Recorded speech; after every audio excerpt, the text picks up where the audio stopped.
All right, I believe I am live right now. Let me go ahead and just check. We're looking. I believe. Yep, I am alive. So for those who are just now joining, welcome to the live stream. I'm gonna wait for a couple more people to get into this stream, and I'll go ahead and explain Oh, what had happened. yeah, they called it. Um, yes, sir. Yes, sir. Um, but again, I'm gonna wait for a few more people to get in here, and we're gonna do introductions, and then I'll go ahead and explain why it took me so long. Okay, we have 7 people watching this stream right now. All right, so welcome to the stream, guys. This is Politics Gaming. We are going to be looking at some of the results of the New Mexico special election. They have actually already called the race as of right now, and we will look at it in a few seconds. But we are joined by Election Watch Analysis, and we are also joined by Ant-Man. And we're going to be talking about the New Mexico special election, and we should be getting more results coming in, unless this is all of the results that we have for right now. But essentially, why it took me so long to go live, I got off of work at 5 o'clock, and then as soon as I got home, I haven't even been able to go home until now. So I had to run somewhere else.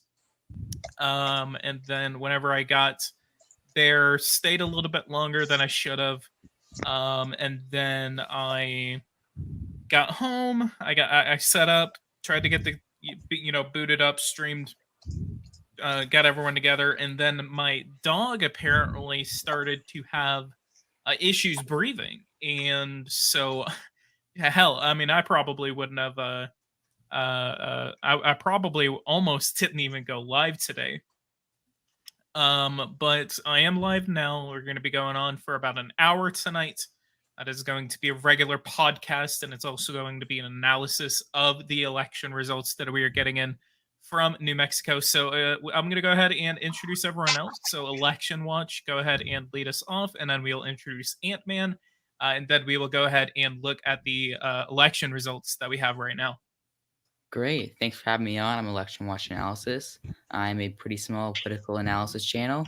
I was on with PG a month or two ago for the Texas special election in the House. So if you weren't there, I'm Election Watch Analysis. So yeah, thanks for having me on. Yeah, and then I'm Ant-Man, a mayoral candidate for Pineville, North Carolina in 2023. And I've been on with PG a couple times before.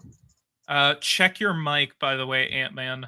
But for those who didn't hear him, Ant-Man is actually a mayoral candidate for his town's mayoral race in 2023. So we are essentially being joined by an actual political candidate in this live stream. I believe this is the first time that he has at least come out with that on my live stream. So congratulations to Ant-Man for announcing his run. Thank you. Is this mic better? Mic better now? Yeah. Okay. All right. So, what's up, everyone? You better PG. Yes. I was sick. That's the reason why I haven't been able to stream that much or even make videos. I'm gonna go ahead and get back into the tune of making videos because it kind of threw my work schedule and my YouTube schedule off kilter. So we should be able to get back on schedule. I'm gonna make another episode of the United States, and then regularly scheduled podcasts, especially with Gomez, Gen Z. I believe someone else was in here. Where was he? I'm forgetting his name. Another conservative commentator. He is going to be joining us as well. So I can't wait to have him on. But anyway, let's go ahead and get these. Hang on. Let me go ahead and figure out Stream Deck real quick. Share screen, and we are going to share my screen. And we're going to be looking at these results. Which I think are sorry, may I? No, go ahead. I think the results are actually 100% in, or 99 at least. So this is at least 99% in. And it's a wipe, basically. So let me go ahead and pull up a couple of articles on this, because essentially this was definitely a so essentially the background of this election. So New York Times actually spells it out for you. Deb Haaland, who is the current Secretary of the Interior, was picked by the Biden administration in order to run the Department of Interior. And so whenever you take a politician that is currently in office and then throw them into the cabinet, they have to resign their seat. And whenever that person is able to so essentially what happens is that they schedule a special election, and so we are seeing a special election right now. The difference between this and the election that I covered last time, which was the special election in Texas after the death of Ron Wright. So essentially, both of those races are very similar in terms of that we are wanting. We're essentially not really thinking that the race is going to flip unless there is a massive political undercurrent that is going on in that race. And a lot of people were kind of saying that this race was going to flip in New Mexico one, mainly because of the Biden administration's stance on oil. And this is actually more of a race that it was more clear cut, because the previous one went into a runoff, and I think we're still set to have that runoff. I don't know when. I think it's the 9th. It's the 9th of June. Yeah, that I think. Don't quote me on that. Okay, I'll quote you on it. No. But so we have that runoff election that's getting ready to go off, and then we have this New Mexico special election. This one was very much set to have a Democrat win it. Like, I mean, it's in Albuquerque. We're talking about like very much southern Sandoval County, and then we're talking about like the city center of Albuquerque, which includes Bernalillo County, and then we're also talking about the whole of Torrance County, which is a part of New Mexico 1, and also a little bit of Valencia County and a very tiny bit of Santa Fe County, it looks like. But it looks like that the Republican actually won in Santa Fe County, won in Valencia County, but those are like less than 1,000 votes per district. Yeah, those have not been counted yet. The ones that are fuller, I got it wrong actually. Sorry. Okay. But yeah, they're not fully in yet. Santa Fe. Okay, so yeah, Torrance County is actually still coming in, so we have a lot more votes out there. It looks like. At least, let me go ahead and compare this to. We're gonna look at the New York Times 2020. Yeah, the 2021 was I think it was only like a 5-point win by the Democratic candidate, and right now it's like a 30-point win. The results stay the same. So. Oh no, Deb Haaland ran uncontested.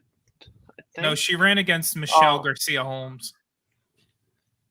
Deb Haaland. I'll go ahead and say this, and then I'll let you talk.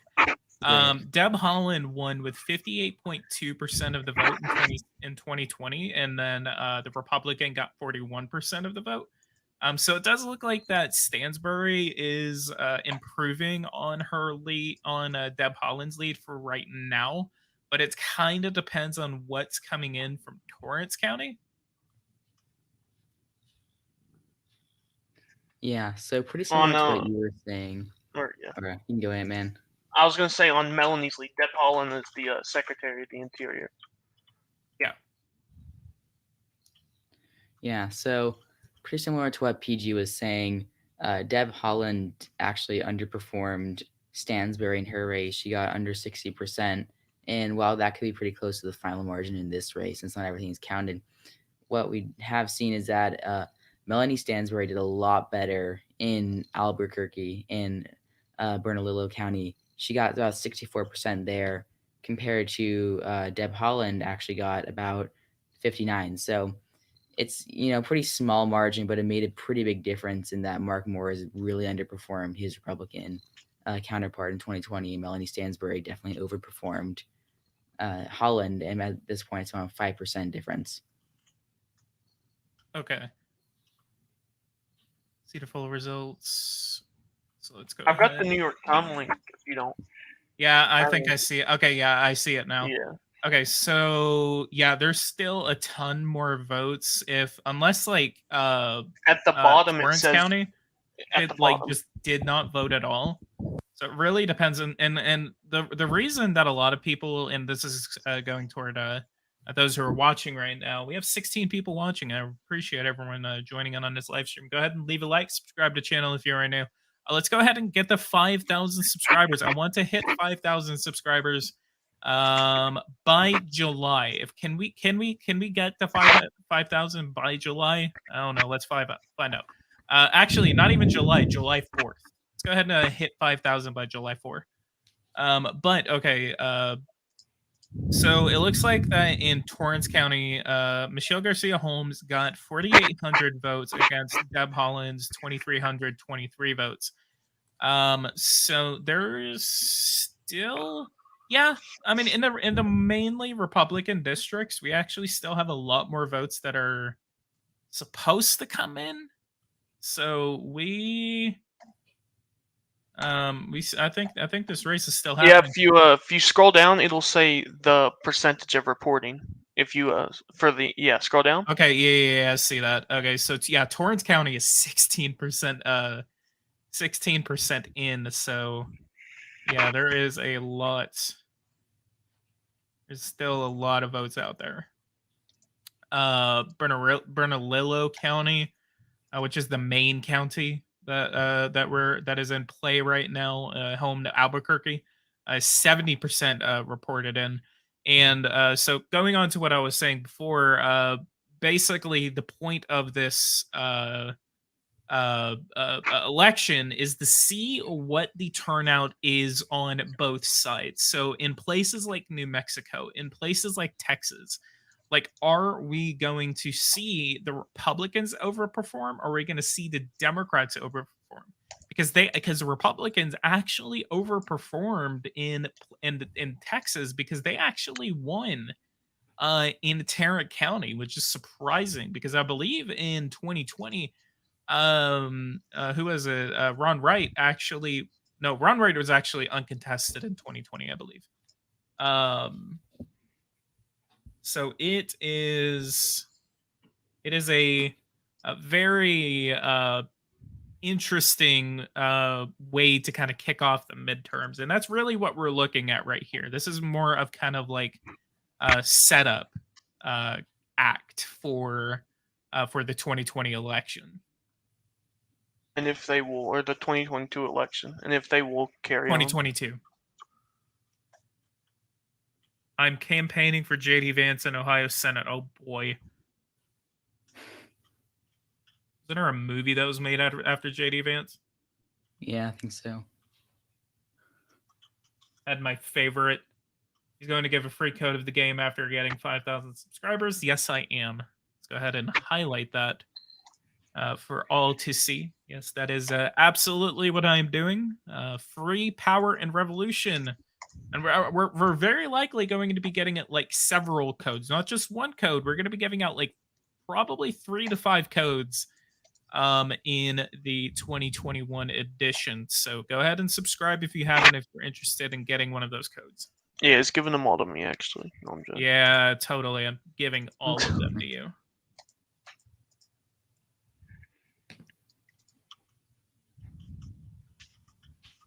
All right, I'm a peace out. Kornacki said he's going to cover it on MSNBC. Oh boy. Yeah, Ella. Who would you rather watch, Steve Kornacki or Politics Gaming?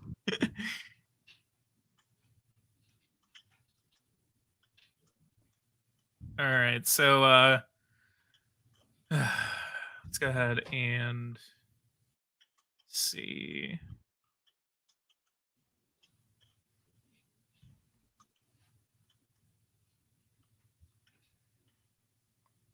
I mean, I doubt the result changes, but it's just how big of a win it is for Melanie at this point, I think. So, in y'all's opinions, what is y'all's assumption on what 2022 is going to look like? Do you think the Democrats are going to lose the House? Do you think they're going to gain in the House? Like, what's your assumptions on that? Personally, think it stays the same. I think they keep the House. I don't know about the Senate, but I think Democrats have a better chance of keeping the Senate than the House, based on what appears Really? to be the Republicans doing pretty decently so far. What I find pretty funny about this race is that Democrats poured so much money and had a lot of pretty big names come in campaign for this race. It's really a safe Democratic seat. And I actually think that caused a lot of people, even me, to really overestimate the Republicans in this. I said it was maybe D plus 12. I've seen people say maybe D plus a little over 5%. But when you think about it, it's a 20% Biden district.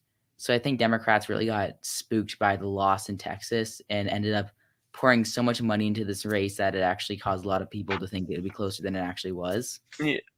And I think they poured a lot of money in just to show how much of a win they could get here and see how big of a win they could get. Yeah, Just to the, see how big And their that was- chances are for 2022. if Republicans was- won the seat, it'd be horrible for the Democrats. Well, I just mean they were never going to win the seat. I just mean Yeah. like how big of a that's what I brought. Yeah, see, Joe that's Biden, I think, just to that's see the how big question. of a win they could get. Just to That's see the- what their chances are. Yeah, sorry. That's the biggest question about this live stream and about, I mean, this race in general. I mean, a lot of us are already knowing that this race was very likely going to go to the Democrat. We can already see that Melanie Stansbury will be the next representative from New Mexico 1. But the question is how big would that margin of victory be? I mean, if it's under 60%, I mean, if she's starting to underperform in that district, then that is going to be bad news for the Democrats. And I mean, we're talking about a safe state like New Mexico. I mean, we're talking about like a state that hasn't voted for a Democratic candidate since, for a Republican candidate since. Safe district, I'd say. I don't know about safe state. Yeah, I mean, what was the margin of victory in 2020? Let me look. For all of New Mexico or New Mexico 1? I was talking about for all of New Mexico. Yeah, I'm talking about all of New Actually- Mexico too. Yeah, the 2020 results pulled up was rounding up about was 11 about points. 11%. So depending on was your it margins, for, that's safe or likely. 2016? Yeah. 2016. I want to look at the 2064 elections. That's exactly what I'm going to look at. 2016 was, wow, it was 8.3%. Oh, okay. Then, yeah. But that's also because the former governor of New Mexico, Gary Johnson, got like 10% of the vote. Yeah. And Gnarled. It never dawned on me about how much of a similarity to 1992 2016 was. That never dawned on me until like recently. 1990? That was a big win for Democrats. No, I'm not talking about the margin of victory for like who won the White House. I'm talking about like third party performance. Because the third party performance was exceptional in 1992. Yeah. If Gary Johnson ran a more competent campaign. Until the If Gary Lepo Johnson thing ran a more happened. competent campaign, didn't have a ton of gaffes and said stupid things, he would have gotten Perot numbers. Oh, yeah. Possibly Yeah. upwards of 10%. Yeah, like nationwide. But he said a lot of Yeah, dumb sure. stuff like what is Gary Aleppo? Johnson totally didn't say, and what is Aleppo? Yeah, Aleppo killed him. Aleppo. Yeah. Mhm. Aleppo, like, totally He also screwed couldn't over name any a nation competency in that his would have been a sovereign campaign. nation. Yeah. Does anyone here know if Trump's going to run for president in 2024? I haven't heard of him in some time. I mean, he keeps teasing about it, but he's very likely just going to concentrate on the 2022 midterms. You know, primarying out the people who oppose him, and then kind of like campaigning for his America First policies in various states. What's your guys' thoughts about that? Like, what do you guys think I mean, about? if Trump does win the let's say he runs and wins the primary, I think that hurts the Republicans in general for their whole platform and their whole party for the midterm, or not for the midterms, but for like House votes and just the presidential chances in general.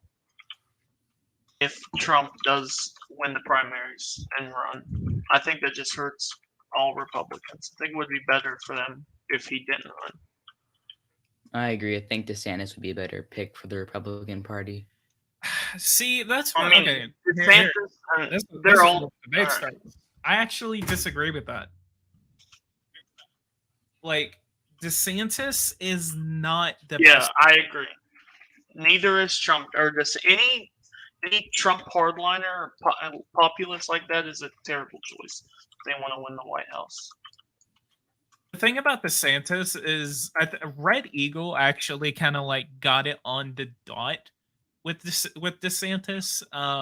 Because the thing about DeSantis is that there's a lot of questions that uh that are uh, that are in limbo with DeSantis. And I mean, we're in 2021. We just inaugurated a new president of the United States. I mean, I feel like it is way too early to. I mean, if you're gonna start a campaign in 2021, 3 years before an election, like it's gonna be one hell of a campaign. It's gonna be a long campaign. You're gonna be tired by the end of it. The thing about DeSantis, I mean, there's a lot of questions that about energy, about. Let me go ahead and pull up the tweet by Red Eagle, because he said it pretty clearly. Let me look. While you're doing that, I just think any Trump populist is a bad choice for the Republicans. I would kind of disagree with that assumption as well, because the thing about because a lot of Republicans that voted for Trump in 2016 but voted for Biden in 2020. The thing about it is that he I'm sorry, what was the question? My mind totally blinked. It was basically, I think hardline populists hurt Okay, Republicans. yeah. A lot of Republicans that voted for Trump in 2016 but then voted against him in 2020, they actually, I mean, a lot of them think, and a lot of them say, and I know a lot of these kinds of people, not people that like voted for him in 2016 but then voted against him in 2020. I don't know those people, but I know them. I know this attitude that runs with a lot of Republicans is that they like his policies. I'm kind of one of those kind of people who likes his policies, but I hate his personality. I mean, like, some of the things that he was doing was unpresidential, and a lot of people didn't really want some guy just like starting Twitter fights on in the White House. But then, I mean, which one would we rather have? And we kind of see that now with Biden. Is would you rather have bad policy, or would you rather have some guy saying mean things on Twitter? And so, I mean, maybe there's going to be a reckoning. Maybe Trump is going to Grover Cleveland himself into the White House. I mean, it's kind of a mixed bag, and a lot of people like his policies. And the point is that a lot of people like his policies, but a lot of people don't like his personality. And a lot of people felt like he was unpresidential. And that's probably one of the biggest reasons why he lost the election, is because of how unpresidential he was. And maybe, in 2024, if he does decide to run, it's going to be like a refreshed new Trump. It's going to be something that we've never seen before.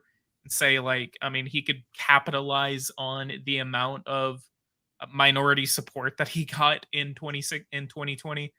I mean, he got the most votes for any presidential candidate in history. And I mean, if he can come back and literally do that, hell, I mean, he might even win the popular vote. Depends on how enthused the Democrats are, and then what happens in between then. The biggest thing that a lot of Democrats are going to be able to throw at Trump is like the Capitol riot. They're going to say, why would we elect the guy who incited a riot at the Capitol? And that would be the question of 2024. And I know for a fact, I mean, I'm saying this in 2021, I know for a fact that that is going to be the biggest question at the beginning of his campaign, is can he overcome his actions at the Capitol? I doubt it personally, and I think the Republicans a big hurting from rejecting the commission on January 6th. I think that's going to be a huge thing that's even remembered for 2022. The biggest thing that I'm going to be happy about if he does run in 2024 is that Mike Pence is not going to be his vice president. He didn't really do anything though.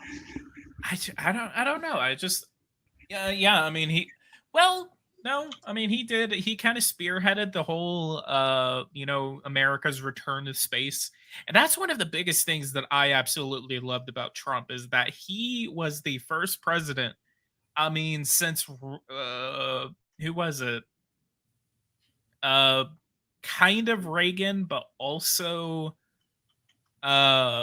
Nixon, that kind of like spearheaded the campaign to go into space.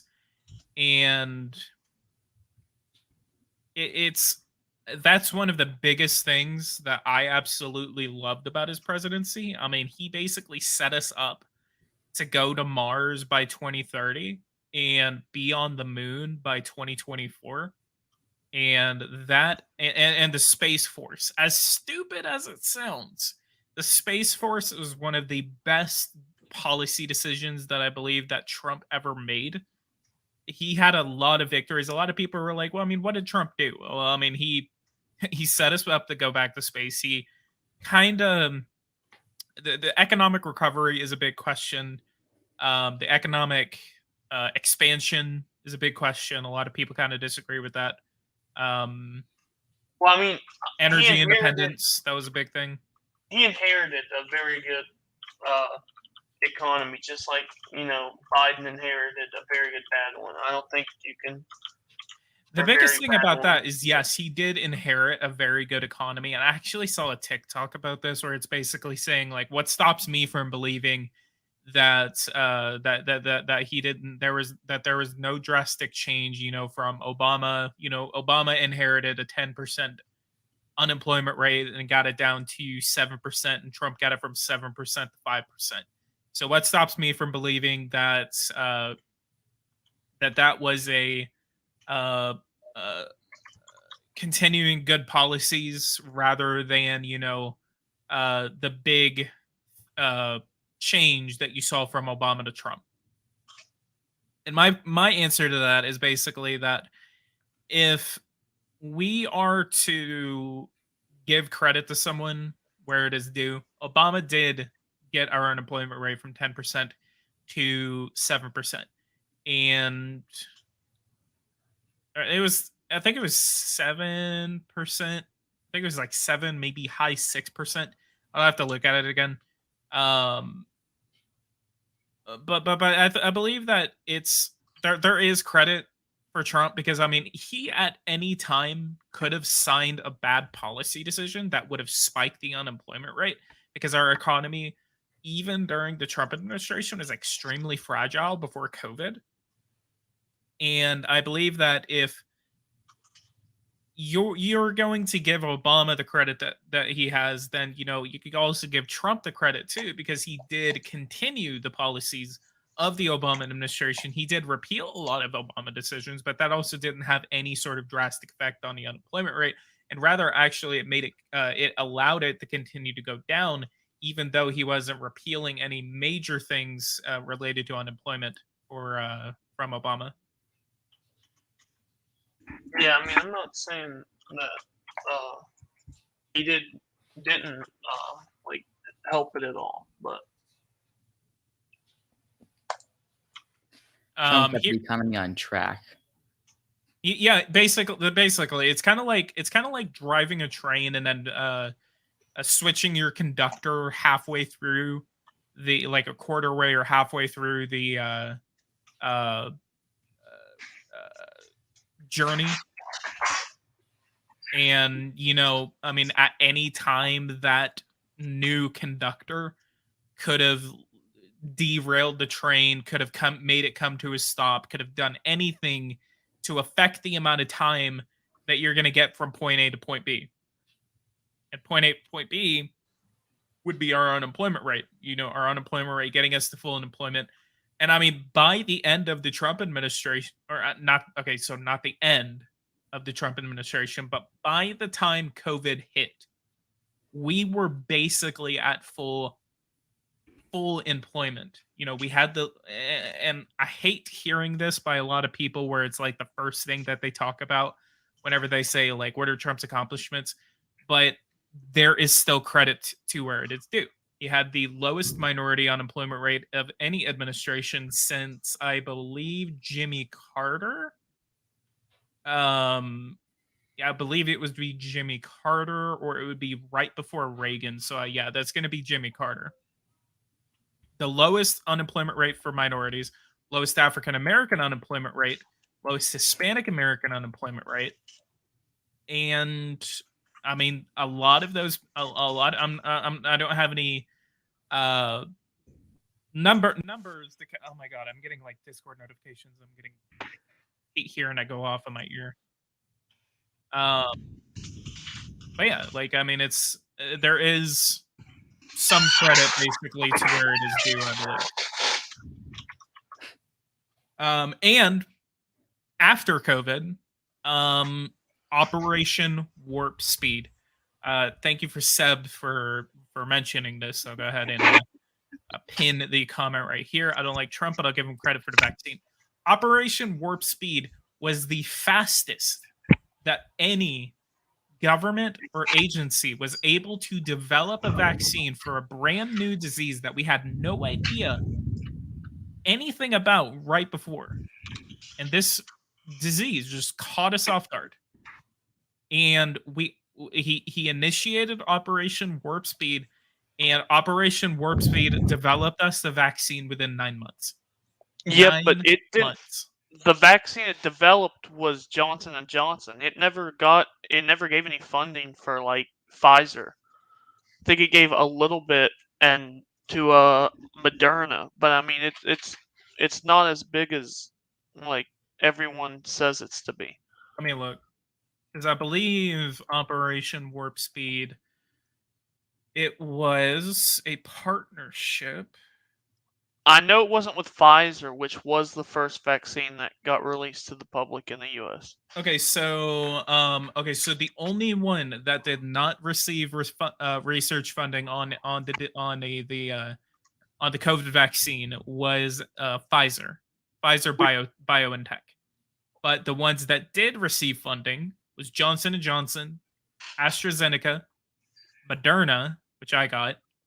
I got a second shot of Moderna on the 6th, so that's gonna be fun. Novavax, Merck, Merck and Ivy, and then Sanofi. It's another one. Apparently Sanofi got $2.1 billion because but they actually delayed the vaccine release of Sanofi because apparently it was having a insufficient immune response in elderly people. And then the Novavax funding to demonstrate commercial scale manufacturing. Federal government will own the 100 million doses produced, but it will be made available for clinical trials. Main problem is that the two main parties have become real monopolies of power, corruption, the ability to fool people's minds, divide the nation even more, and push fake news. I believe I kind of agree with that to a point.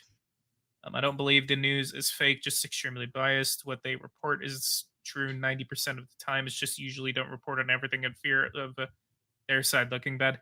Okay, so I'm gonna actually kind of take that apart. I don't believe the news is fake. I agree. Yeah, I Just don't extremely think. biased. I Yeah, agree. I'll go ahead and let you talk. I know I've been talking for longer it's than I yeah. should have. I mean, I don't think. Do people actually believe like the news is like just like? I'm not saying it's not biased, but like fake is just kind of I out wouldn't there. say it's fake. It's just that It's the way they there was report it. it's the yeah, exactly. That's exactly what I was gonna say. It's the way they report it. That's the biggest problem with the news this today is that like for example, and this is going to be the biggest thing, and there was a interview or not an interview, there was a newscast that I saw about this. Basically, the lab leak theory, where they basically were censoring people. The Trump administration basically said, "We believe this came out of a lab in China," and everyone, the entire news media, dismissed it because they felt like, I don't know why my Discord has been showing this entire time. I apologize for that. I personally think the lab leak theory is a little out there also. But yeah, the lab leak theory was a huge thing because the lab leak was basically saying, "Oh, this came out of a lab. We believe this came out of a lab. We're investigating to see whether it came out of a lab." And the media was like, "Holy crap, no. You should like go F yourself, and we are going to tell you that you are lying to the American public because you don't want to take responsibility for your inaction during this pandemic." I do believe that the Trump administration did make a mistake without acting as quick as they should have with this pandemic. That is the one quip that I have about the Trump Yeah, administration with this. I think there would have been a lot less deaths if he acted. I And don't didn't. think there would have been a lot less deaths, but there wouldn't have been this whole, but that's the biggest thing about this is that the media, like, this is going to be their biggest blunder since the weapons of mass destruction in Iraq.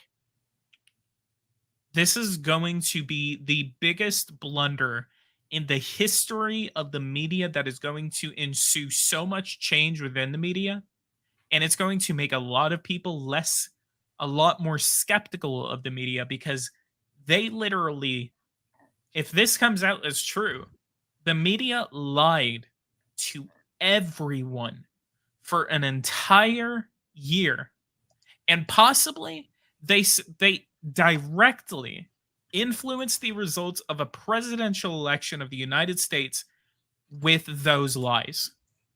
I mean, but the media. I mean, it's free speech. I mean, no one forced whoever to vote for whoever. It's freedom of the press, but whenever that freedom of the press is a monopoly, that's where the issue lies. Because the biggest news corporations in the world are owned by conglomerates. I don't disagree. ABC is owned by Disney. CNN is owned by, what is it? Owned by Ted Turner, but But you can say the same thing about Fox News and Rupert Murdoch. Yeah. And there should be change in the media. I'm not just talking about the CNN, or I was going to get the Fox. I forgot who Fox is owned by. See, I'm forgetting who CNN and Fox were owned by. Was created by Murdoch.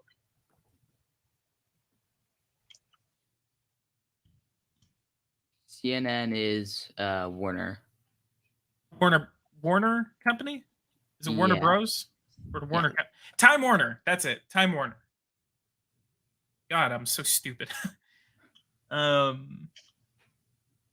they don't lie. They just tell you the truth in a specific way to lead people to a false conclusion. Absolutely, that is the best way that you can analyze it. Thank you so much, Matthew, for saying it like that.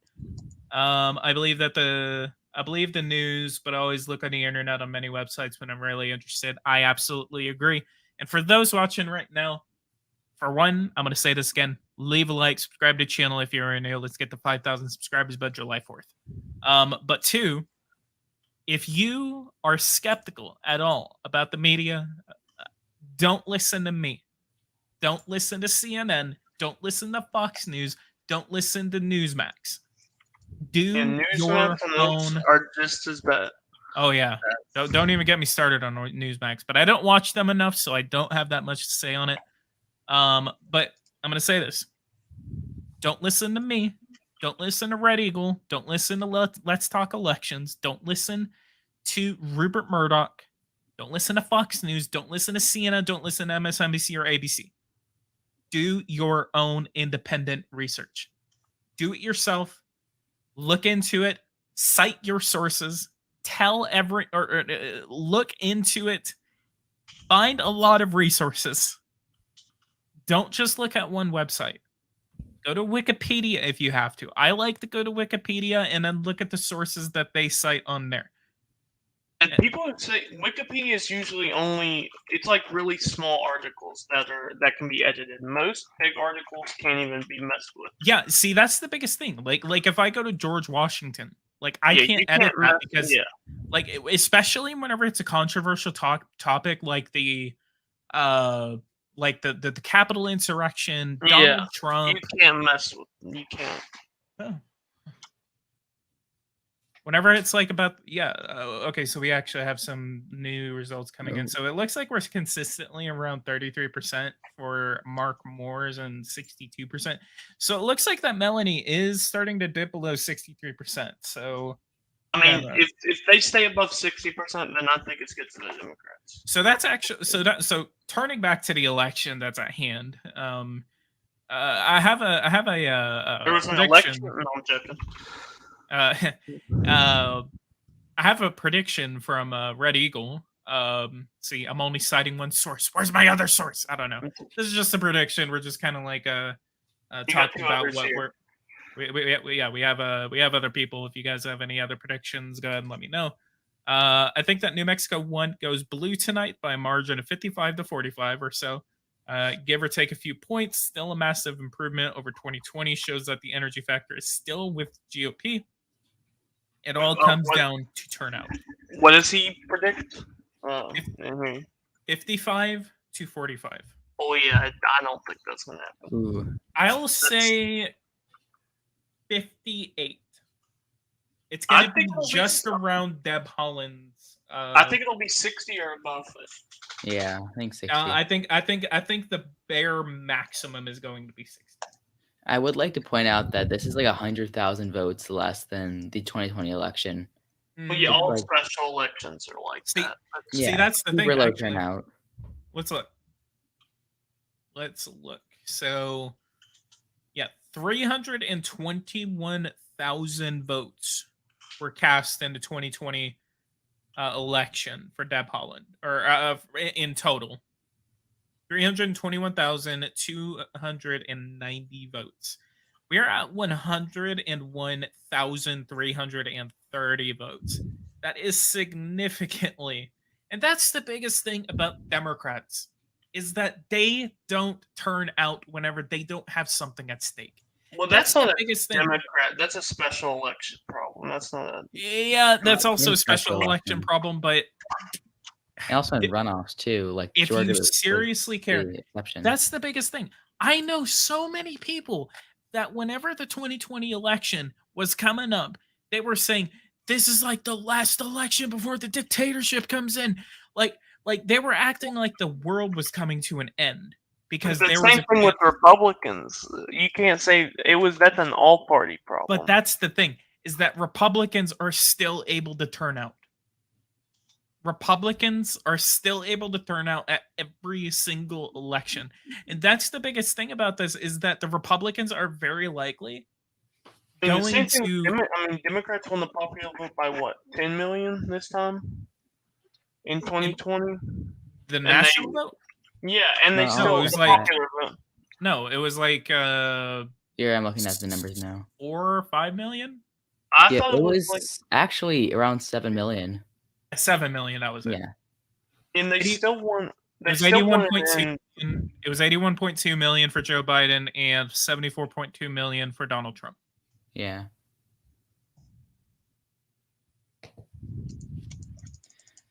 and they No. still won it in 2016, even though they lost the. But that was also a plurality. It wasn't exact. Like Joe Biden won a majority of the vote. He won 51% ish. Hillary Clinton won about 49 to, it wasn't exactly a strong majority of the vote. So in technicality, that's the first time since 2012 that a presidential candidate has won the plurality of the vote, Yeah. or a majority of the vote, not a plurality.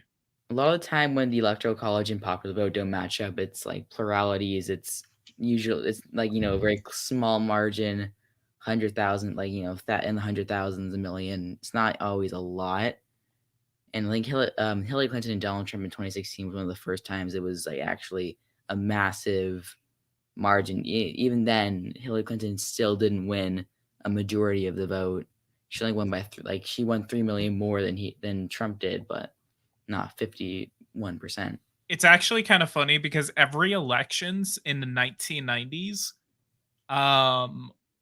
until from 19, was it 88? I think H.W. Bush he got a majority. So from 1992, 1996, and 2000, all three of those elections, the presidential candidate never got the plurality of the vote. Yeah, I just don't like the electoral Or the majority of college the in vote. general. I just don't like. I don't support it in general. Why not? I think one person's vote should be equal to one vote. Instead of like for example, Republicans in California, they're never going to win the vote. So basically, every Republican that votes Republican in California, their vote means nothing. Well, the thing about it is that every the thing about the election is that Wait, the electoral college is that one vote does equal one vote. It's just that on a national level, it's the electoral college instead of the national vote deciding the election, because it's not one federal election. It's 50 separate 51 separate but for a federal state elections.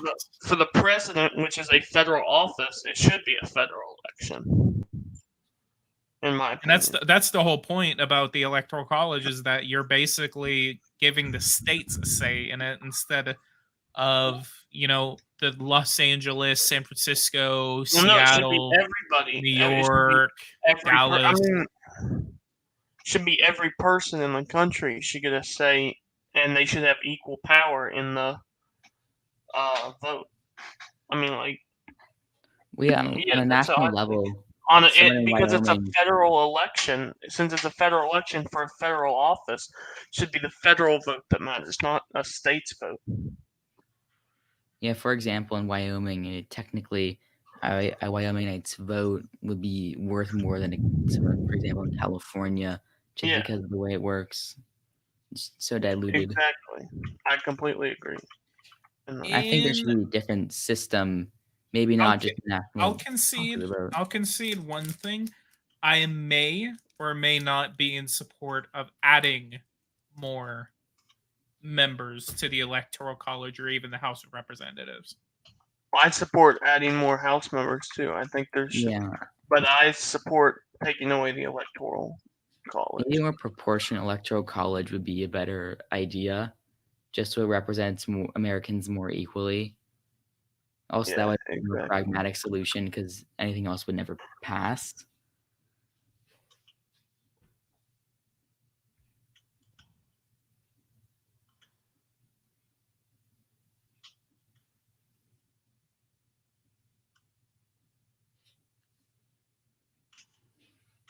Yeah, I just think the Electoral College is a broken system for another time.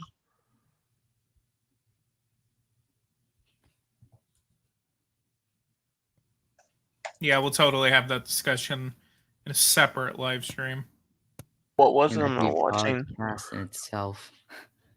What watching? I'm not watching the chat. I'm still kind of things got quiet all of a sudden. Yeah, whatever. Yeah.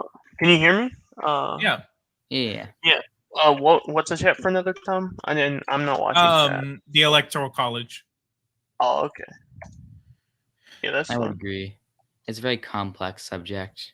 A mix Or, like, between the it's very, Democratic like, and a Electoral complex College would be conversation. ideal. The stars vote democratically, with the majority getting one vote in the college. That way, the election represents every state equally. Here's something that I heard whenever I was out of town the other day. I had this guy pitch this idea to me about how to reorganize the country. I want to get your guys' thoughts on it. I want to get a chat's thoughts on it as well. Imagine this was his idea.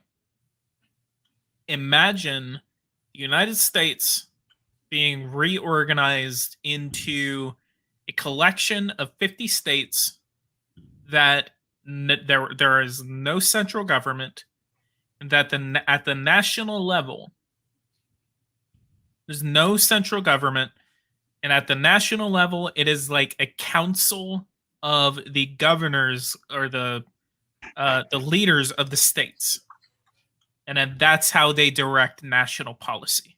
I mean, that's just a confederation. That's what a confederation is. That's exactly what I said. I said, so you're talking about like confederation, articles of confederation, basically like And a the Articles modern of day Confederation articles did of not work. confederation. Historically, that did not work very well. Yeah. In our partisan environment, that would never work. Yeah, because that would not work. That council would not get anything done. And then there's nothing, like, if there's no SCOTUS or anything, there's nothing stopping them from civil wars just happening like instantly. If it worked, if we were more united as a country, it could work pretty well, and it'd be a nice thing to see. But I don't think we're in that place. Yeah, that's not gonna work anytime soon. I kind of like Stream Deck. It's actually a really good platform. Yeah, that's nice. I used it for any of the streams I did. I actually did a stream and I got taken down by YouTube. I just set up like 3 monitors in my like, this is actually like the best thing ever as a political YouTuber. Having 3 monitors is like swear to God. I never thought it would be useful, and I never saw myself having 3 monitors, but Jesus Christ, it is amazing. Why do you need 3 monitors?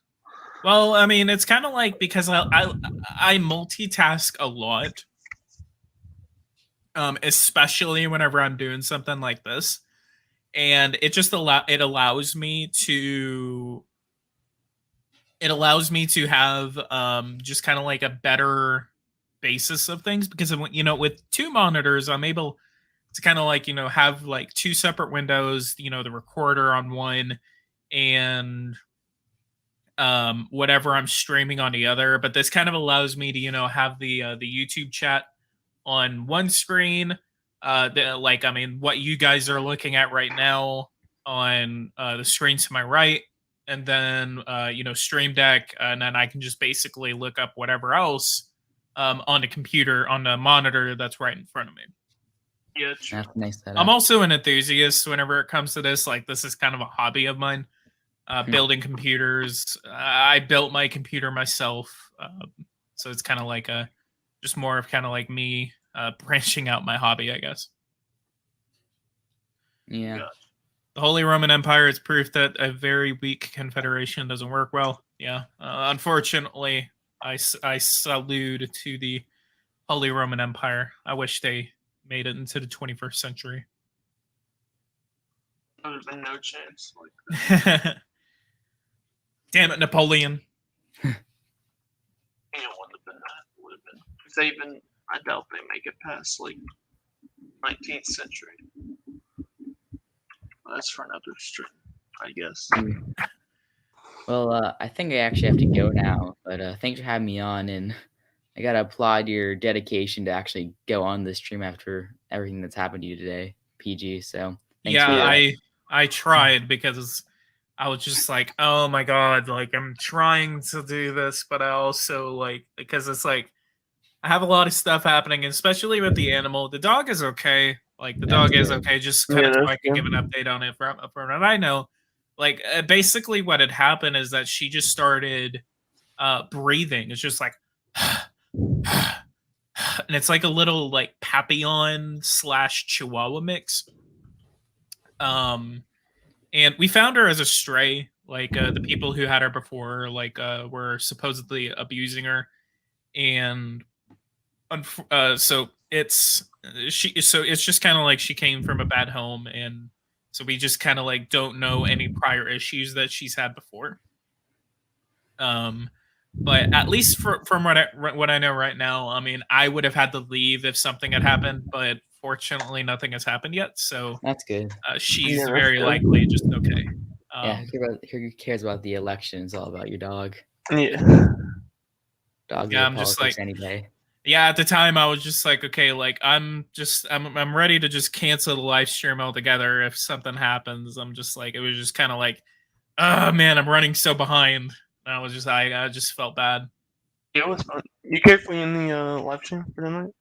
Because I was gonna probably get off too. Yeah. I think Yeah, I mean, I'm gonna I go can for a left. analyze it for a little bit more. I can read through Yeah, if the you're gonna do that. comments and all that, and you guys can head out, and then I can Yeah. just wrap this up.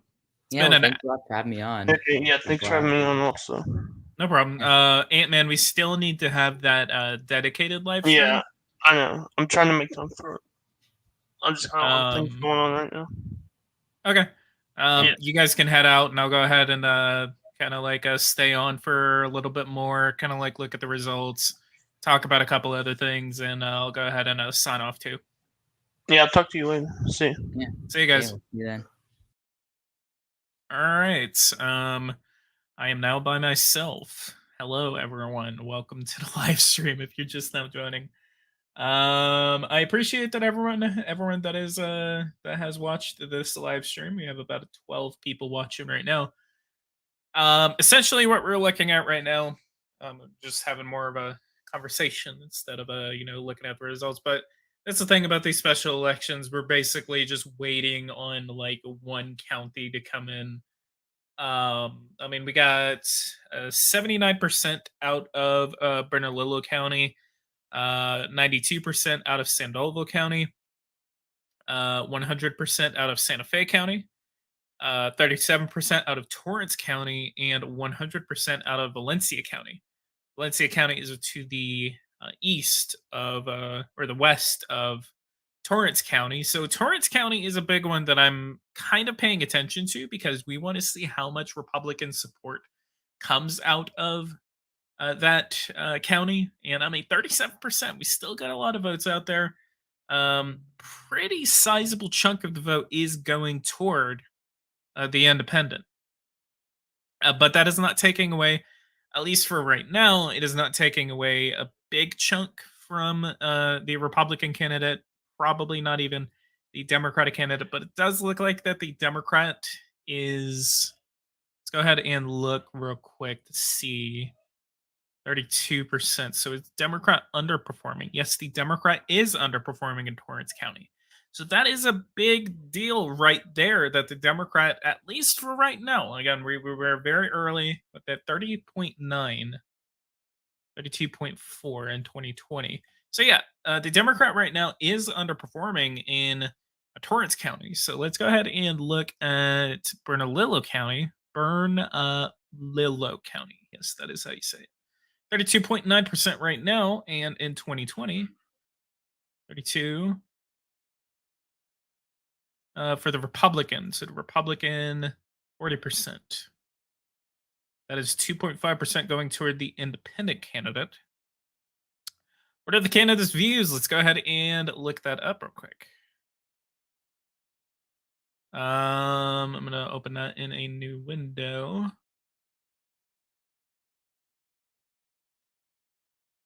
Bernally, Bernalia?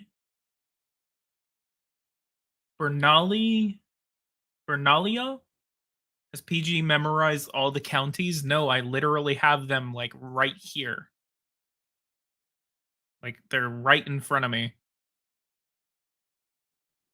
Oh, that's the 2020 election. Yeah, they're right here. That's what I'm looking at. Yeah. I wish I was as good as Red Eagle Politics and Let's Talk Elections and a lot of these other political analysts out there that literally know the counties of the United States like the back of their hand. But unfortunately, I am not on that par yet. But I am starting to get there. I'm starting to understand more of the counties. I'm starting to look at it on a more deeper level than I have ever before. So yeah, let's go ahead and look at the candidates for this election, and then we're going to be on for a little bit more, maybe 20 minutes, 30 minutes tops, and we'll sign off for the night. Because we already have an idea of where this is going to go. Maybe I'll make something else afterward. I am almost that good. Let's have you on the live stream. um, yeah, you should join me for my 2022 live stream whenever I cover that election.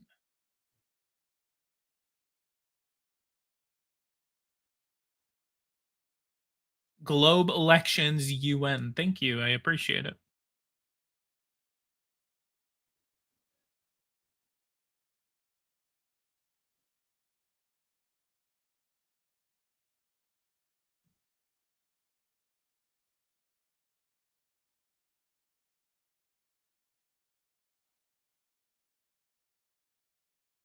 And it's a little quiet right now. I'm just kind of looking up a couple of things.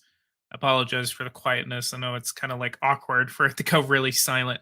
I need to pick out some sort of like a live stream music that I usually have in the background. Um, in every live stream. If you guys have any suggestions? Love to know. Let's go ahead and candidates. New Mexico candidates' opinions on the issues. That is what I'm looking up.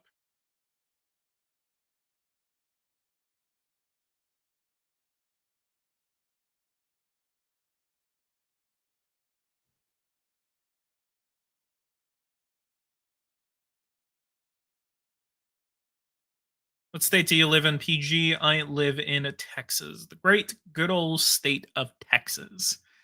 A lot of maybe the Power and Revolution music. I would love to, but no. I am staying away from that after I'm getting a ton of copyrights on my older videos, and I'm just not going to take the chance. Speaking of copyrights, guys, if you guys want to support me in a more personal way, donating to the stream is the best way to support me. Do a super chat, $1, $5, $10, whatever you can. Become a member. Becoming a member is what I really, really want to shoot for. I want to get more members on this channel. More benefits will be coming in the future whenever you become a member. I maybe there's going to be like members only live streams. So that is that's just the biggest thing. But yeah, let's go ahead and wonder whenever this new candidate will be sworn in.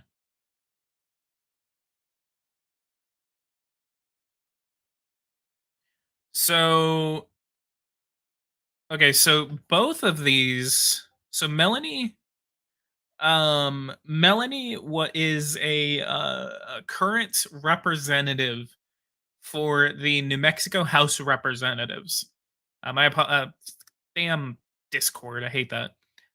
So Melanie Stansbury is a current representative for the New Mexico House of Representatives, and Mark Moores is actually a state senator for the House of Representative or for the Senate in New Mexico. So that's their positions. But what is their views? I'm not able Let's look. Melanie Stansbury. Positions. Political positions. A questioner created by the Progressive Caucus pledged support for Medicare for All, a federal assault weapons ban, the DC statehood movement, canceling student loan debt, and federal marijuana legalization, and several other progressive policies. So we are looking at a progressive from the esteemed state of New Mexico. Um, that that her opponent is Mark Moores. Mark Moore's his positions seem to be. So I don't see any positions, but it says early career. Moore's was chief staff for the lieutenant governor Walter Dwight Bradley and a field representative for Congressman Stephen Schiff. 2006 to 2017, Moore's was the executive director of the New Mexico Dental Association, where he was responsible for managing free dental clinics across the state of New Mexico. God, I need to go to Mexico. In 2012, Moores ran in the three-way Republican primary for the 21st district of the New Mexico Senate, winning with 50% of the vote, or 2,020 votes. That's ironic. He won the November 6, 2012 election with 14,000 votes, or 56.6% of the vote, against incumbent Democratic Senator Lisa Curtis, who had been appointed to fill the vacancy whenever Kent Cravens resigned the seat. In 2016, Moores defeated Democratic nominee Gregory B. Frazier with 15,000 votes, 56.09% of the vote.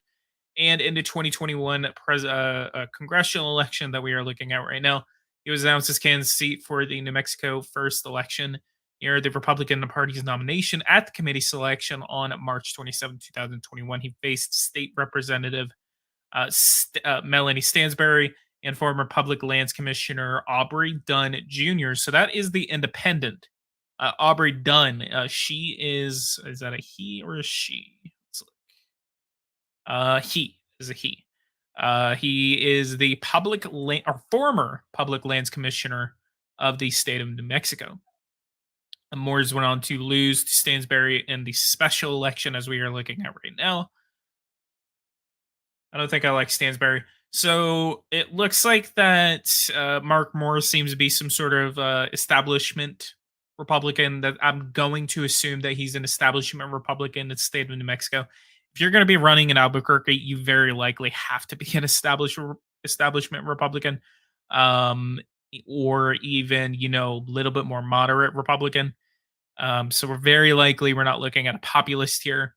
I'm going to double check that before I get off this live stream because I don't want to be wrong when I say that. Ballotpedia. Do we have any positions? He's on the Senate Judiciary Committee. He's also on the Senate Rules Committee. And he was on the Judiciary Committee and the ranking member of the Rules Committee in the 2019-2020 session as a state senator.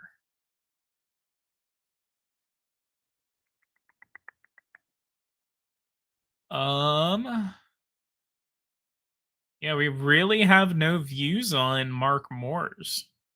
At least I don't have any views on him. Looks like he is still going to be getting his a term. He's been in there since 2013. He's going to serve on until 2025. He's been in the position for 8 years, so he's not losing anything by running in this election. And that's kind of the smartest way to go about it. If you're going to run an election that you're very likely going to lose, go ahead and have the opposition that you have ready and available. If you're going to run in an off year election, that's kind of like the best way to go about it, because you're not losing your seat unless you win that election, which in his case was a very unlikely scenario. I don't know what to make of Mark Moores. Neither do I. If I can get more information on this guy, if someone else can get some of that information, I would love to read that. Only if the majority of those political power were moderates, this whole my way or the highway politics is going to get us nowhere. That's going to get us somewhere. We just don't know where. Because someone is going to get their way. We just don't know who yet. see. So we have 109,000 votes right now. By the way, does my mic sound good? Just kind of making sure. So we have 109,871 votes. 62.2% of the vote is going to Stansbury. So we're getting around to 61%. I might be right that 60% is going to be the maximum that she could get off of this. Let's go ahead and look at the counties real quick. Bernalillo County, 79% of the vote is in. 92% from Sandoval County, 100% from Santa Fe, 37% from Torrance, and 100% from Valencia County. So we are still, if the Democrat won, again, if you seriously thought that the Democrat was going to win this race, you were sadly mistaken. But the biggest thing about it is, Gen Z, how big is the margin going to be? Because, again, we're going to be looking up Deb Haaland's election victory. 58.2% of the vote went to Deb Haaland. If Deb Haaland did 58.2%, she actually underperformed in the state of New Mexico. That's the biggest thing. She underperformed. Let me actually pull up 2020 election by congressional district. Let's see what Biden did in the congressional district. Deb Haaland. So let's look president, electoral votes, size of lead.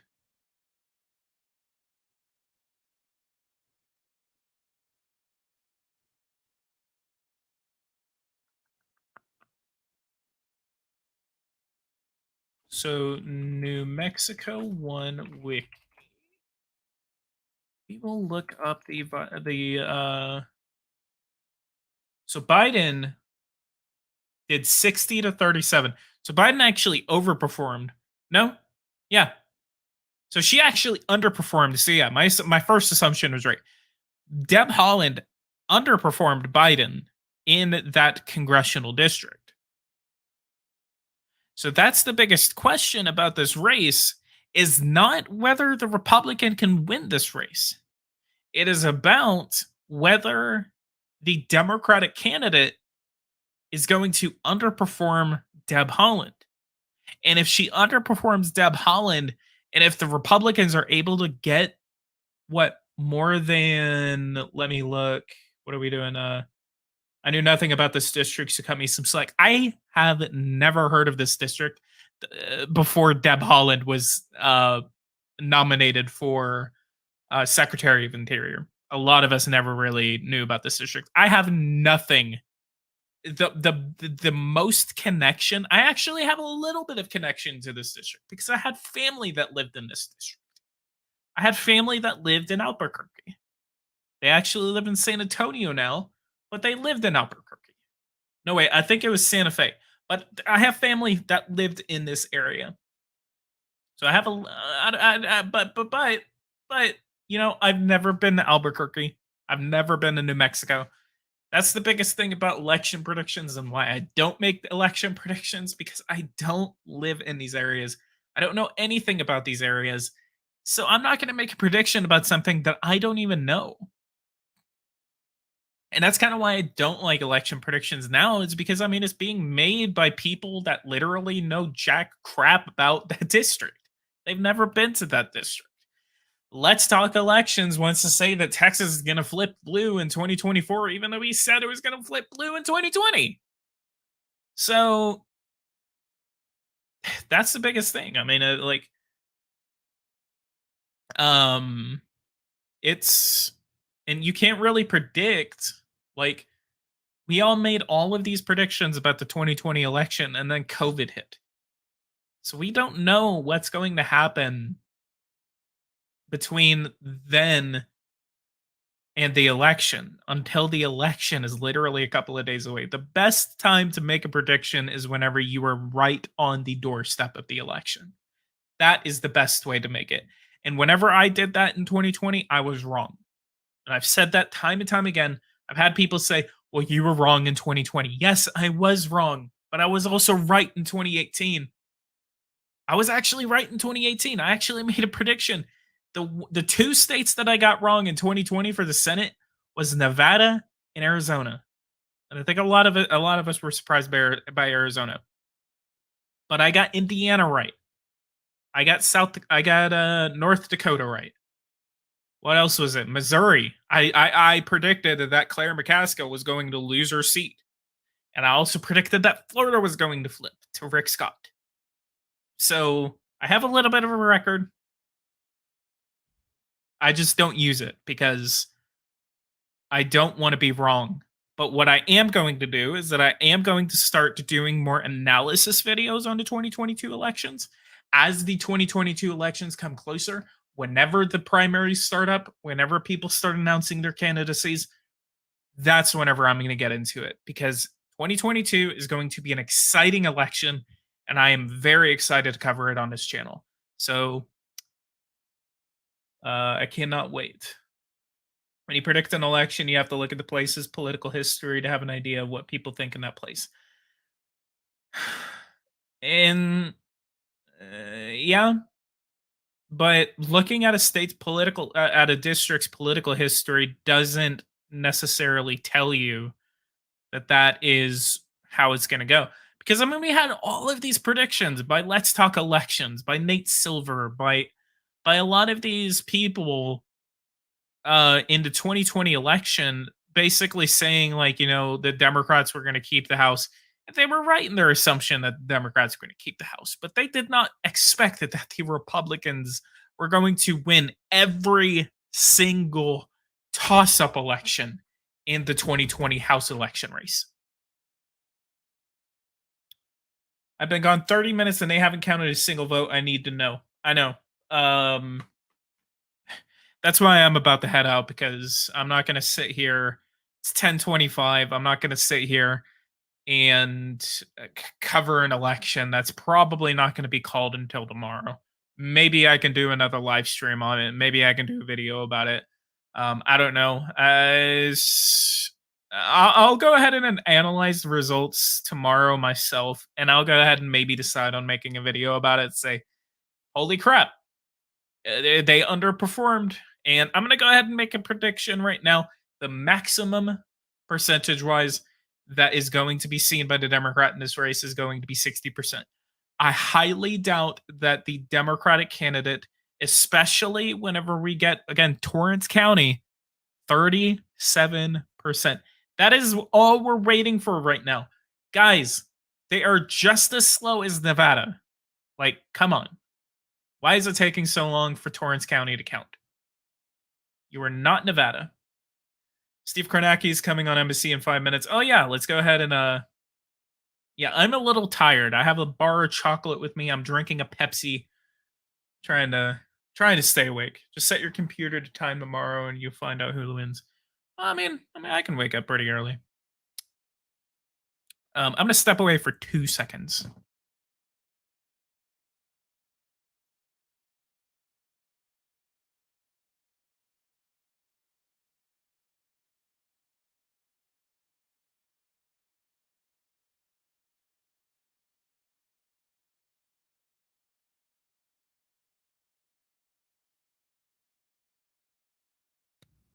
Okay, I'm back.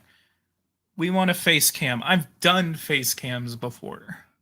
I also don't know how to set it up on this setup that I have, so next time.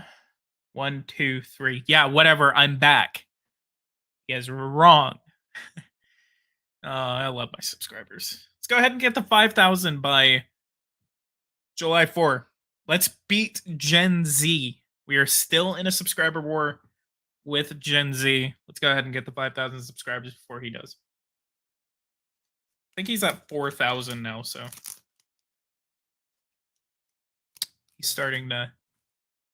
One race to watch is the New Jersey governor election. Oh yeah, I am definitely going to be covering the Virginia governor's election. That is going to be an exciting one to cover.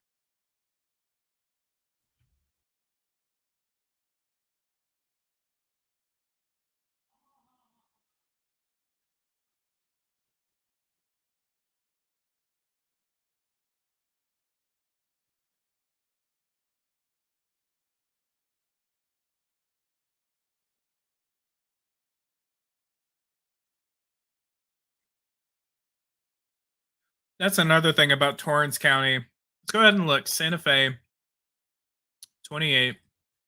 Let's look. Santa Fe. Size of lead. Santa Fe, 55 to 38. She led by 28. Garcia Holmes led by 28. So the Republican is underperforming in Santa Fe County.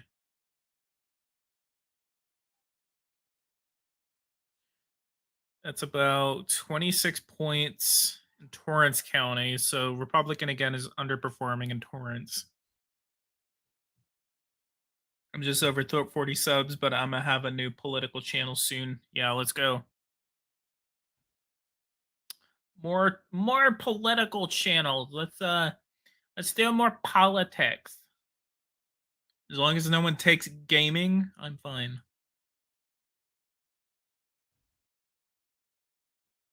Politics and gaming is my mix. Not yours, mine.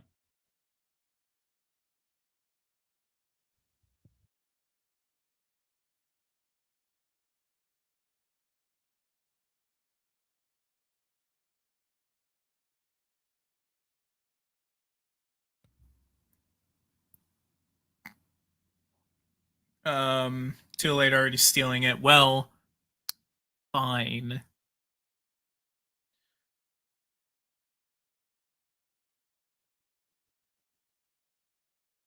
Yeah, you guys better not steal my niece. Yeah, like my. Yeah, let's play like a really buggy game that makes a yearly update that you have to buy for $30.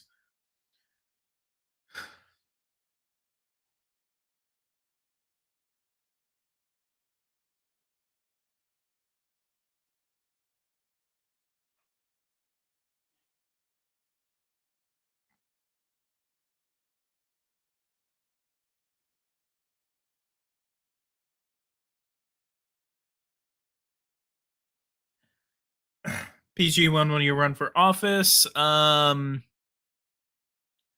don't know. And if I do run for office, it's gonna be something small. I'm not really thinking about going into like state house, state senate.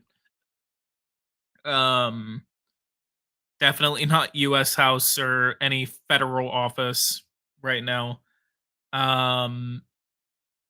What I'm wanting to do is that I want to work for a campaign. I want to work for a politician.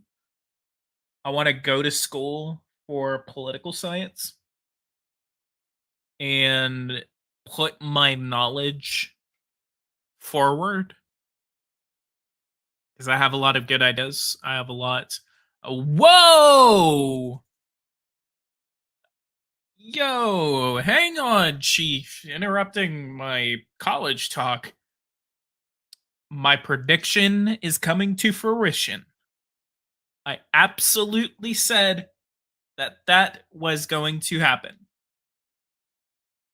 I told you 60% is going to be the highest that this Democratic candidate is going to get. She's not going to get 60% more.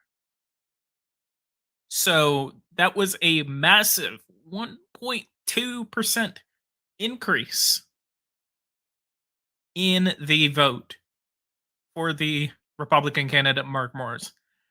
So that's, again, my prediction is coming up. I'm going to say, I'm going to kind of like get it into more specific margin. I'm going to say 58% for the Democrat. 58%, maybe a little bit less than what Deb Haaland was able to do. 58.2. So I'll say high 57. It's going to be 57.5.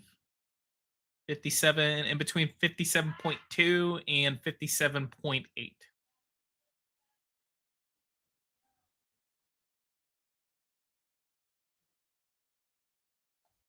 But that was a big change. Let's go ahead and look at the county results. Let's see, we get 42%. God, I really don't want to stay for Torrance County.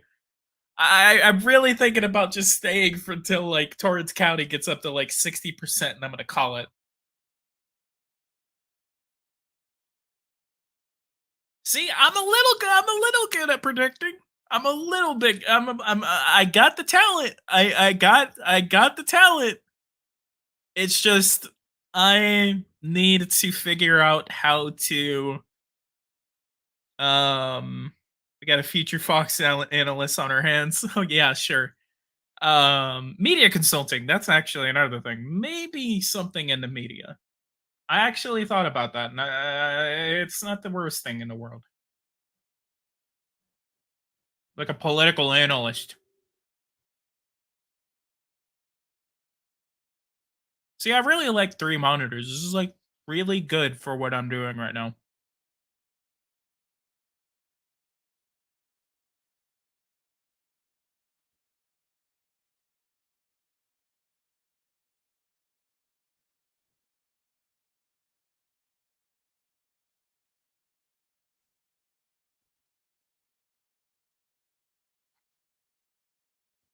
Oh, here's the question. Where was it? Where was it? Where was it? You plan to run for president, PG? I've actually been watching a lot of presidential debates from the past. Today, I just got done watching the 1988 vice presidential debate between Lloyd Benston and Dan Quayle. I don't know. I wouldn't mind serving for president, but running for it, I don't know. I need to be way better at talking to people than I am right now in order to be confident in running for office. Once I'm able to get that and able to kind of like you know communicate with people on a personal note.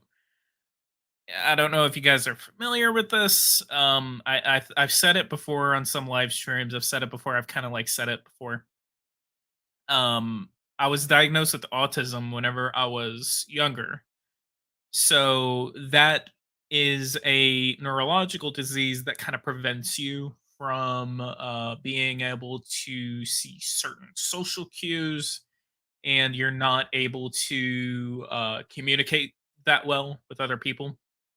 So that would be a challenge if I were to run for office. And that's one thing that kind of stops me from running for office, because I want to be able to know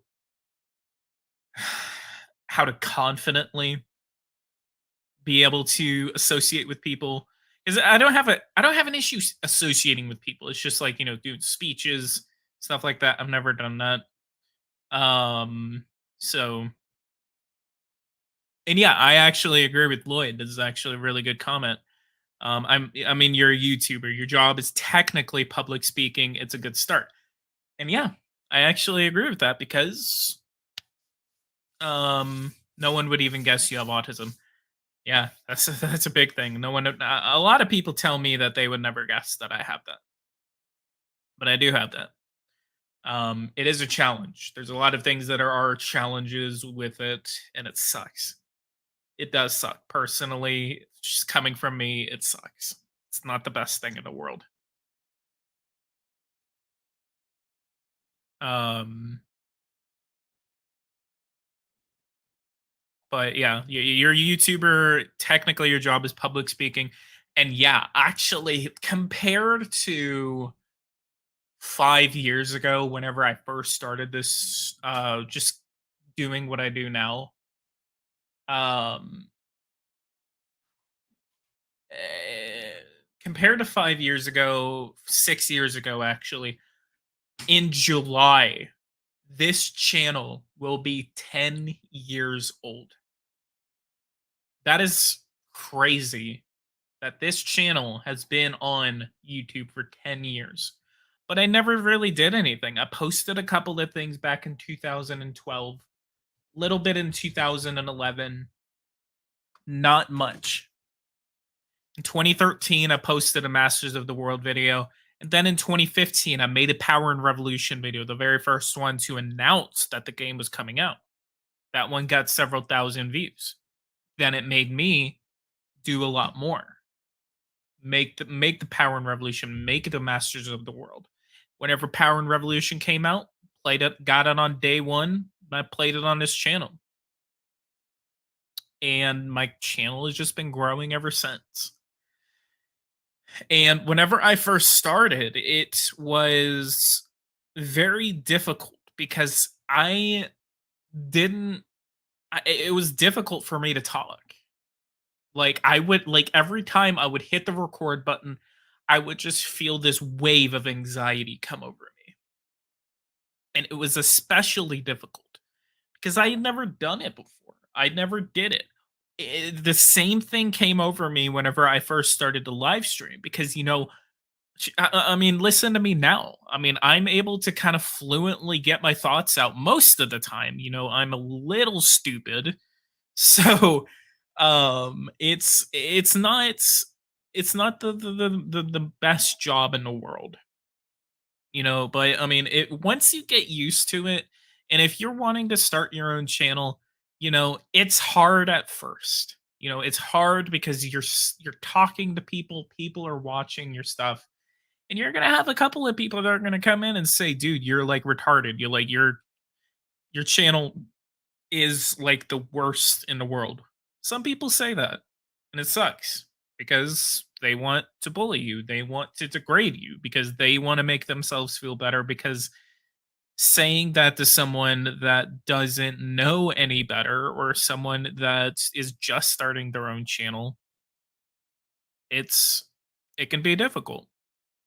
Fortunately, I have never really ran into those kinds of issues where I've had like, a flood of people come in with except for that one video, it was like the first episode of the Biden series, and then I like made that video, and then some guy got salty that I didn't play a certain country or someone else didn't play a certain country, and then he basically went on to Penguin Zero, Critical Moist Criticals channel, and said like posed as me and said this video is going to change your mind on Charlie. And I just got like this wave of Charlie supporters that were just like, oh my god, like, and they just dislike bombed the crap out of my video.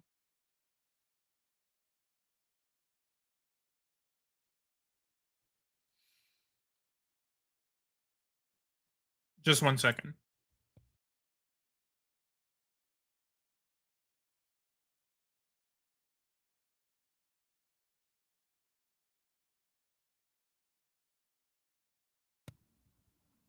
And another thing, this is just kind of me just kind of talking. So if you're kind of like watching or if you're skipping through in the future or something like that, I apologize. It's just kind of me just talking while we're waiting for these results.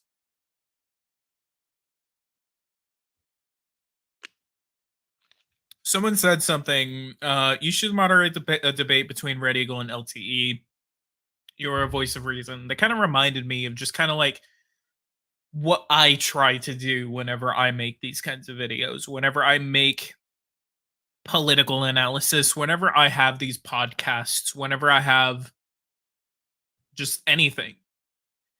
I have a lot of people, especially after this pandemic started, where people come in and they're like, your opinion on masks is ignorant because you just want to be a slave. Or, if you don't believe that there was election fraud, then you're an idiot. Or, me kind of like having the opinion that Trump had good policy but was an idiot personally. My thinking whenever I do podcasts, whenever I talk to someone, whenever I have discussions, my goal is not to change someone's mind. My goal is not to influence my subscribers to think any differently than they already do now. My goal is to get information out. My goal is to discuss a topic. I am not, I have my own personal biases, and I will admit whenever I have those personal biases. But my goal is not to change your mind. My goal is to have a discussion. That is all I want. And if by the end of this by the end of a podcast or by the end of a video, you are still going to feel the same. You are still going to think what you want to think. But my goal is just to tell you what's going on. So, and I've been told by a lot of people that I'm more in the center. I have my Republican, populist, nationalist beliefs, but I can at least listen to people.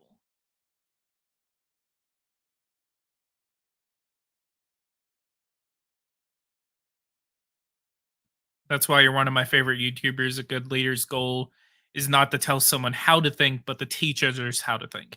And see, that's the thing. I don't see myself as a leader. At least I don't see myself as one right now. I'm not saying that because I want to lead people. I'm not trying to tell you, like, rally behind me and I'm going to lead you into prosperity. All I'm trying to do is that I know there's a lot of bias out there. I know there's a lot of people out there that believe in their own specific way and they spout those beliefs on YouTube. And a lot of people, let's talk elections. Your mic is cut. It's back, but cut for a little. Okay, I apologize. Essentially, what I was trying to say is, I have a meter on my microphone, which is actually really cool. Kind of like tells me whenever my voice is there. So I didn't notice that cut out. But I'm not trying, and I'll go ahead and say names real quick. Let's talk elections. Radical politics. Maybe a little bit kind of like talking about the Jackson Project, Vince Dow. I won't say anything about Vince Dow. The Jackson Project is and I'm not trash talking. I'm not trash talking anyone. This is not a trash talk. But what I do see, and this is just an observation, like I see these people that like say all of this stuff. They say it and say it and say it. And I don't know if it's because they actually believe it or it's because their supporters believe it. And that's one of the things that kind of, I wouldn't say bothers me, but it's like, I've never heard an answer from those types of YouTubers. Do they say what they say because their supporters are behind it or because they actually personally believe it? LTE is a little bit easier to answer because just kind of listening to the way he talks, you can kind of hear where he's coming from. You can hear what he thinks. Radical politics, I don't really know, so I don't have an answer for that. But if you're watching this and going like, "Oh, well, I mean, you're just saying that because you're biased or something like that," tell me they're not biased. And that's the biggest thing that annoys me about just a lot of the political YouTubers now is that there's a lot of bias. And yeah, like Afro Science says it, or do they say it because they want their supporters to believe it? It's another thing. Do they say it because they want their supporters to believe it because they believe it personally and they want their supporters to believe it so they can influence the minds of others? And that's what I absolutely cannot stand about a lot of people right now is because they want to influence other people. And I believe that people should make their own independent decisions. And that's one of the that's one of the things about me is that um w- uh, That's like one of the other libertarian views that I kind of hold forth, is that I believe people should still be able to make their own independent decisions without other people influencing those decisions. You know, if you're taking the opinions of others, I form my opinions by everything, all of the information that I read, excuse me, all of the information that I read, including um other people that I listen to. I listen a lot. If you know me personally, a lot of people that know me personally can tell you this. I listen more than anything. Sometimes I like to listen more than I like to talk. And that's where I end up getting more of my political opinions, and at least the way that I kind of conduct my podcast, the way that I like to kind of like do things. I do like to talk, but I also like to have other people talk. And sometimes, I mean, if you've seen any of my past podcasts, I talked a lot in this one, and I mean, I'm still talking now. I mean, we've been going on for 40 minutes. I've been going on way too long. I'm gonna get to a question in the comments. I'm gonna finish up this point. If you've watched any of my previous podcasts, you'll notice that sometimes, like with DC Perspective, for example, DC Perspective ends up talking way more than I ever get to talk, because I like to have other people get their opinions out. I believe that's the point of a podcast, is that, it's them getting their side out. And especially if it's going to be with one person, that person should be able to get their side out. And I mean, DC has actually said, and I appreciate him for saying this, that I'm pretty good at what I do. And that's very inspiring to hear that from people like him that are running things like the Jackson Project. Like, people like that are changing the world, and they're doing it as we speak. I've been in this community, this election prediction community, quote unquote, since it started, since LTE started his channel. I've been in it for years. And it's amazing to see where this thing is going. What I really want to see is people that are in this community not just listening to the YouTubers that they like LTE and Red Eagle Politics. They need to look at it and listen to both of them instead of just, going to their videos and disliking them because they're liberal or conservative. They need to listen. People need to listen. We got another update in the election. It looks like Moores went up 0.2%, and Melanie Stansbury did lose a considerable portion of the vote. Aubrey Dunn did gain a little bit. I didn't catch how much that was. Wait.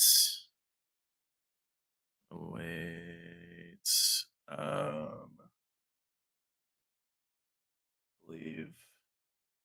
Yeah, they're already updated. Honestly, I love debating others. I love different ideas and political talking points. It gives me a better understanding of how others view the world and may actually give me some new ideas. That's exactly what I do. I've been trying to formulate how to say it. See, that's one of the biggest other things that I suck at.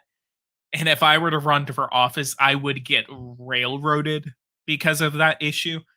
I need to figure out how to formulate my thoughts better. It's a big thing.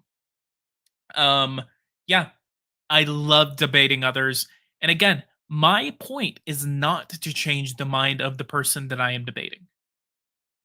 I am not trying to instill something into someone else.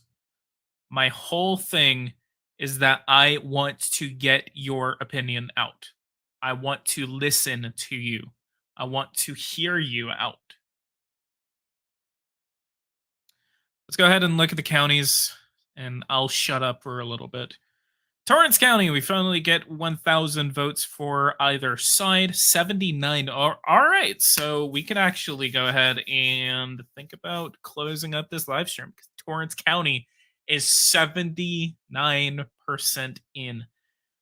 So Okay, I was a little bit off. A little bit off, but 60%. I got 60% right. If she gets under 60%, I'm going to be really happy because then that means that I was correct. But, well, actually, I was a little bit correct because my assumption was that she was going to get less than 60%, but I did say 60%. So I was right a little bit. I'm taking the win wherever I can take the win. um, I feel like PG could genuinely win an election though. Depends on where I'm running at. And if anyone here, let's go ahead and form a political committee and you guys can help me run for election. If I can get a formidable team together, hell yeah, I will run for election, but I don't know. I have no contacts. What am I even going to do? So um and even if I disagree with the person, going on to what I was talking about before, even if I disagree with the person, I'm still going to respect them. I've had conversations and debates with actual, how do I say it without getting demonetized? NAZIs. I've actually had conversations with them. I've had conversations with communists. I like how I can say communist, but I can't say the other word. I've had conversations with both sides, on the far left and the far right. And I ask them, why do you think like this? What is your way of thinking? I will say people on the far right are especially interesting to talk to because a lot of people on the communist side are usually just like capitalism has failed, but then I have people on the far right that are like,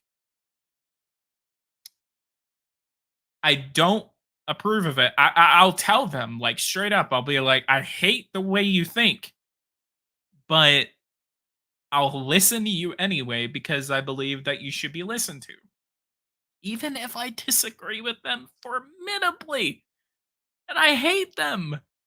They're stupid. Their views are stupid. And even whenever I have the conversation, I say that's kind of dumb. But they should still be listened to.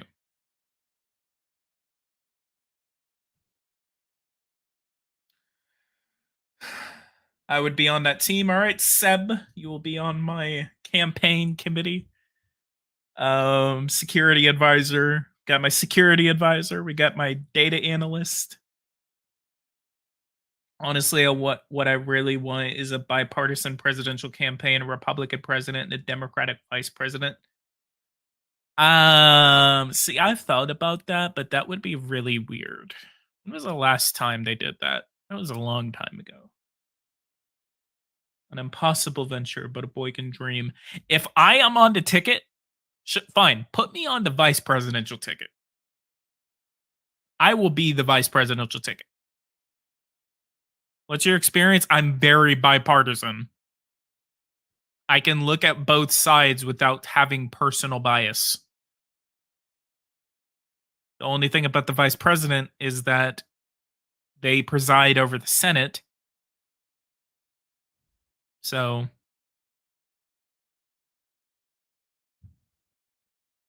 and the vice president always does what the president wants. That's the biggest thing. So, as long as the president would be okay with me, if anyone else wants to run and is okay with my views, you'll let me decide. I'll be the first independent vice president instead of I'll be the swing vote in the chamber.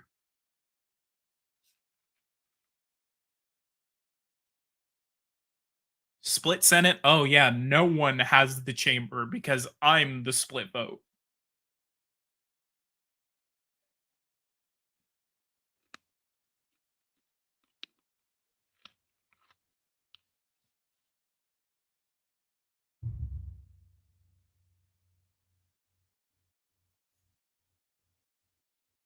So let's go ahead and look at these county results before we go. So We have 79% of the vote in Torrance County. So in 2020, we looked at 67.6% of the vote in that county. And the Republican is pretty much underperforming by about 10 points, 10, 15 points. So that's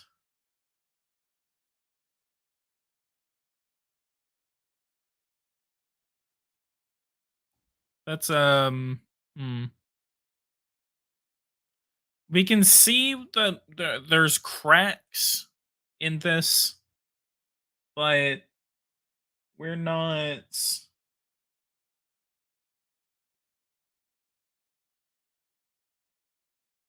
I don't know.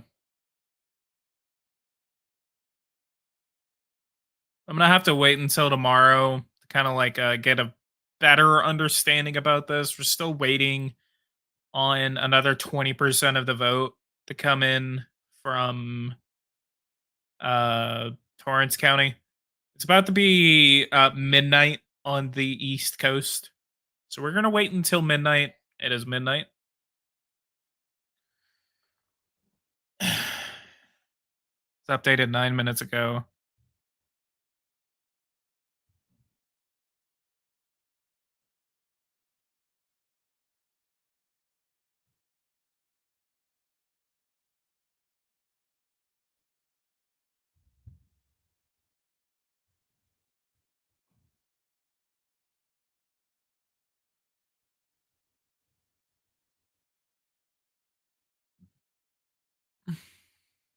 Maybe we can wait for one more update. Might be another 10 minutes. Apparently, Gen Z deleted his whole Mac.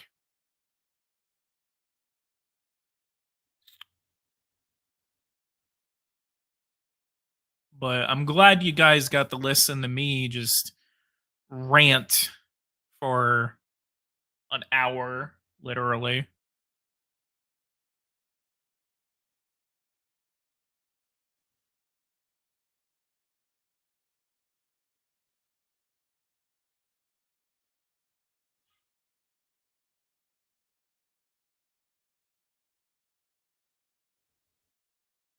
We could have achieved global unity if all the monarchies repeatedly married each other into one global kingdom. Oh my god.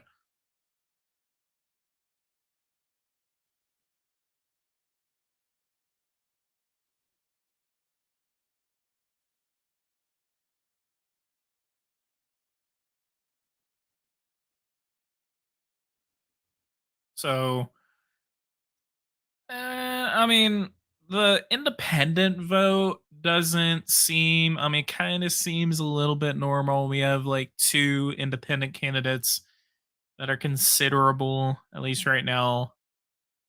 So it's says Mr. Moores has sought to overcome the heavily democratic nature of the district by running with a near singular focus on Albuquerque's rising crime rates, while Stansbury has received a boost from Jill Biden, the First Lady, and Doug Emhoff, the Second Gentleman. See full results right here. All right, I'm gonna go. Yeah, I guess I'm gonna go ahead and sign off too. Not really getting that much more. Maybe my assumption will be right that Moores or Stansbury will get less than 60% of the vote. I'm going to go ahead and stick by that. I'm going to be around that number. She's going to get, at most, she's definitely not going to get more than 65.5% of the vote. But looks like 60 is going to be her number. She's probably going to outperform Deb Holland by about a point and a half, 2 points at most. So this is it's pretty good news for the Republicans. I mean, this basically means that even in a district like New Mexico, like the Republicans are still energized. They're still, I mean, Republicans definitely didn't turn out at the level they did in 2020. Democrats still didn't. I mean, we're looking at 130,000 votes. But I mean, it's still abnormally high for a off year special election. So it's PG. I just got on all. Well, you got on too late because I was like an hour late to the stream anyway. But guys, thank you guys so much for watching this video. I'm gonna go ahead and sign off for the night. It is 11:04. I'm a little tired. I appreciate everyone coming on to this live stream, listening to me talk, listening to the Ant and Election Watch analysis earlier, and then listening to me just rant about politics and other topics and some personal topics even during this whole live stream. So I appreciate everyone joining me tonight. And go ahead and leave a like, subscribe to the channel if you are new. I want to get to 5,000 subscribers by July 4th. We need to get there by Independence Day. That is going to be the goal of this channel. We're doing a giveaway at 5,000 subscribers upon the release of the 2021 edition. Once we get the 5,000, we will do that giveaway after the release of the 2020 edition. So again, leave a like, subscribe to the channel if you are new. I will see you guys in the next video. I'm going to try to get out a couple of videos before Friday tonight, this week. And I'll see you guys there. Thank you guys so much for watching. I'll see you guys in the next one.